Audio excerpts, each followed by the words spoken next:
Et dans le cadre de l'offensive agro-pastorale et halieutique, le projet dénommé Panier de la résilience est en marche au Burkina. Le projet consiste à soutenir les ménages dans le besoin à travers des kits d'agriculture et d'élevage.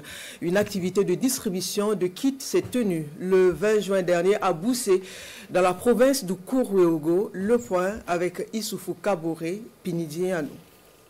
Binta Sawadogo bénéficie de moutons pour embauche, des tôles et des aliments pour bétail. En plus d'elle, autres hommes et femmes font partie de ces personnes vulnérables sélectionnées dans le Kourouéogo. L'initiative est du ministère en charge de l'agriculture pour réduire la vulnérabilité des populations.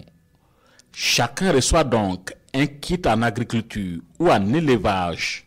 Ministre de l'Agriculture, des Ressources animales et halieutiques, me charge d'encourager tous les bénéficiaires de ce kit du PDRS. C'est un effort important que le gouvernement fait pour soutenir ces petits producteurs et nous leur demandons de prendre ça au sérieux et de faire le travail correctement en suivant donc les conseils des encadreurs qui sont sur le terrain. Et nous pensons qu'en accompagnant les producteurs avec les kits agriculture et les kits élevage, normalement pendant 3 ans, chaque catastrophe naturelle, il doit être capable de sortir de leur vulnérabilité, ce qui peut permettre à chacun de manger dignement, mais aussi de pouvoir s'occuper de ses activités socio-culturelles. Et ce n'est pas tout.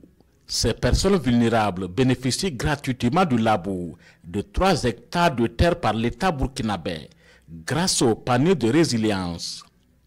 Le lancement de ce labour gratuit est donné ici par le secrétaire général de la région du plateau central. À travers les responsables techniques de l'agriculture et de l'élevage ici présents, nous allons suivre à ce que les bénéficiaires puissent réellement profiter de ce kit qui a été donné et des labours qui ont été faits ici, et tout en comptant sur la bénédiction du ciel. Depuis 2024, le panier de résilience est opérationnel. Il vise à construire, améliorer et renforcer la résilience des populations vulnérables afin de leur permettre de vivre dignement.